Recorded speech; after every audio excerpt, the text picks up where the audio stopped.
Apurva Agnihotri, who have eliminated from Bigg Boss house, talked about his experience being in Bigg Boss. मैं अपने point of view से यही कह सकता हूँ कि मेरे लिए जर्नी अच्छी रही, लेकिन शिल्पा के एविक्शन के बाद मैं थोड़ा सा लॉस्ट सा हो गया था। मुझे लगा कि अब मेरे यहाँ रहने का कोई रीज़न नहीं है। जब तक शिल्पा थी तब तक मैं बहुत खुश था, लेकिन उनके जाने के बाद थोड़ी सी चीज़ें मेरे लिए डिफ़िकल्ट हो गई। मैं थोड़ा सा क्लॉस्ट्रोफोबिक लग रहा था, मुझे लग रहा था यार घुटन हुई थी उस घर में। जहाँ तक लोगों का सवाल है, सब मेरे बहुत स्वीट थे, क्योंकि मेरा ये मानना है ज़िंदगी में कि जो आपको वही मिलता है जो आप देते हैं। मैंने सबको रिस्पेक्ट दी, सब ने इंटर्न मुझे रिस्पेक्ट दी, इसीलिए मेरा किसी के साथ कोई झगड़ा नहीं हुआ। सब ने बहुत प्यार से बात करी। इवन दो जब वो गुस्सा होते थे लोग मुझसे जब बात करते थे, तो एक तहजीब, एक सर्टेन लेवल ऑफ डिसिप्लिन था उनमें। तो मैं अपने बारे में कह सकता हूँ कि इट्स नाइस, एक एक्सपीरियंस था जो मुझे लेना था।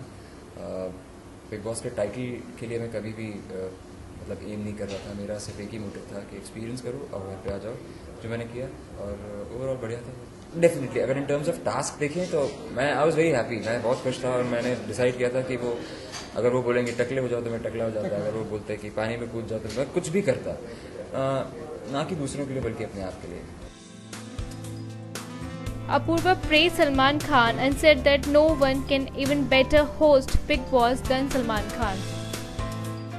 सलमान भाई से आई थिंक ज़्यादा बेहतर इस शो को कोई होस्ट नहीं कर सकता, मेरा ऐसा मानना है।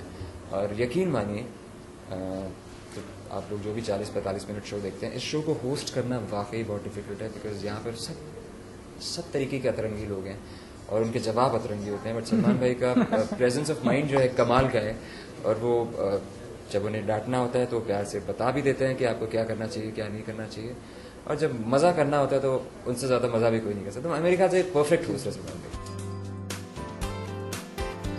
At the end, we asked Apurva, according to him, who should win Bigg Boss 7 title. On this, he chooses 2 names, and those are. अगर खुशहाल गए तो मैं खुशहाल का नाम लेना चाहूँगा। अगर वो गए, मेरा जो दूसरा नाम है वो हमेशा काम्या होता है। तो काम्या मुझे लगता है स्ट्रॉन्ग कंटेंडर है टाइटल के। खुशहाल की सबसे बड़ी खूबी ये है कि वो जैसे हैं वैसे हैं, और तो बिल्कुल प्रिटेंशियस नहीं है, वो बिल्कुल एक्ट नहीं कर रहे, वो कुछ और बनने की कोशिश नहीं कर रहे, कुछ और दिखाने की कोशिश नहीं कर रहे। वो उनका मेरे ख्याल से जहाँ तक मैं उन्हें समझता हूँ, तो दर्शकों को इंडायरेक्टली बता रहे हैं कि अगर मेरे अंदर खामियां हैं, मेरे अंदर मेरे प्लस पॉइंट्स हैं, अगर आप मुझे एक्सेप्ट करना चाहते हैं तो मेरे प्लस पॉइंट्स और मेरी खामियों के साथ एक्सेप्ट कीजिए, जो मुझे लगता है बहुत अच्छी क्वालिटी है। वो बहुत ज़्यादा ऐसा नहीं कर रहे कि चलो मैं हर वक्त बिना बात के गालियाँ दे रहे हैं या बिना बात के लोगों को सुना रहे हैं, ऐसा नहीं है।